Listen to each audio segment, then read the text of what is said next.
قوم عاد ایک ایسی قوم تھی جو بڑے طاقتور تھے، 40 ہاتھ جتنا قد، 800 سے 900 سال کی عمر، نہ بوڑھے ہوتے نہ بیمار ہوتے، نہ دانت ٹوٹتے نہ نظر کمزور ہوتی، جوان تندرست اور توانا رہتے، بس انہیں صرف موت آتی تھی اور کچھ نہیں ہوتا تھا، صرف موت آتی تھی۔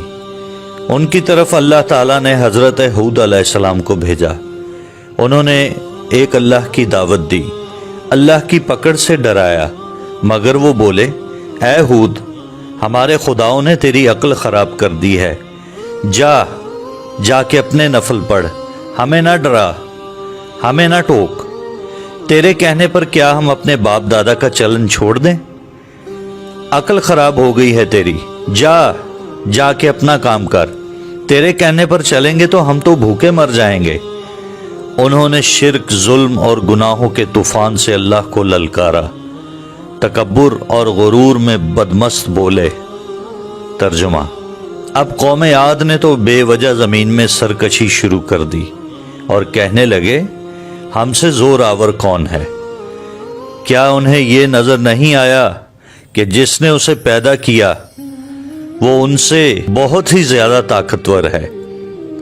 وہ آخر تک ہماری آیتوں کا انکار ہی کرتے رہے۔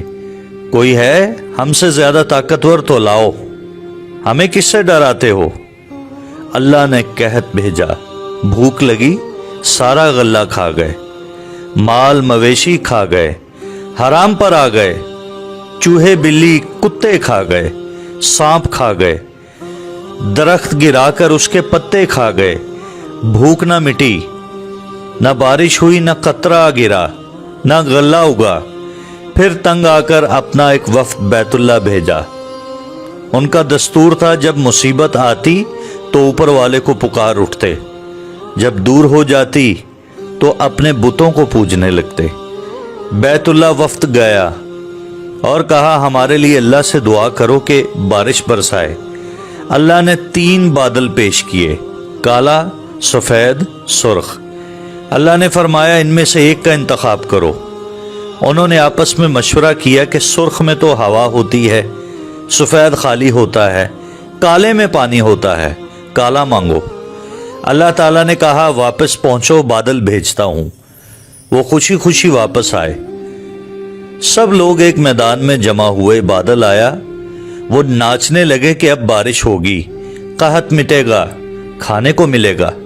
کیا پتا تھا کہ وہ بارش نہیں بلکہ اللہ کا عذاب ہے، جو تم ہود سے کہتے تھے کہ لے آ، جس سے ہم کو ڈراتا ہے۔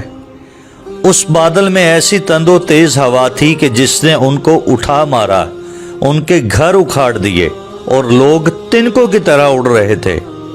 ہوا ان کے سروں کو ٹکراتی تھی، اتنی زور سے ٹکراتی تھی کہ ان کے بھیجے نکل کر منہ پر لٹک گئے تھے۔ بعض لوگ بھاگ کر غار میں گھس گئے کہ یہاں تو ہوا نہیں آ سکتی، مگر میرے رب کا حکم ہو کر رہتا ہے۔ ہوا غار میں بگولے کی طرح داخل ہوتی اور ان کو باہر اٹھا کر پھینک دیتی۔ اللہ نے فرمایا، کیا کوئی باقی بچا ہے؟ اللہ تعالیٰ نے ان کو ہلاک کر کے دکھایا کہ جب تم اللہ کی اور اس کے رسول کی نافرمانی کرتے ہو، اللہ تم پر ایسی جگہ سے عذاب بھیجے گا جہاں سے تم گمان بھی نہیں کر سکتے۔ جو گناہ قوم عاد نے کیا وہ ہم نہیں کر رہے؟ کیا ہم اللہ کی حدوں کو پار نہیں کر گئے؟ کیا ہم نے اللہ کو اپنی نافرمانی سے نہیں للکارا ہوا؟ آئیے توبہ کریں، اللہ سے ڈریں اور قرآن پر عمل کریں۔ جن گناہوں کو ہم معمولی سمجھتے ہیں، اللہ نے ان گناہوں پر پوری قومیں زمین بوس کر دی ہیں۔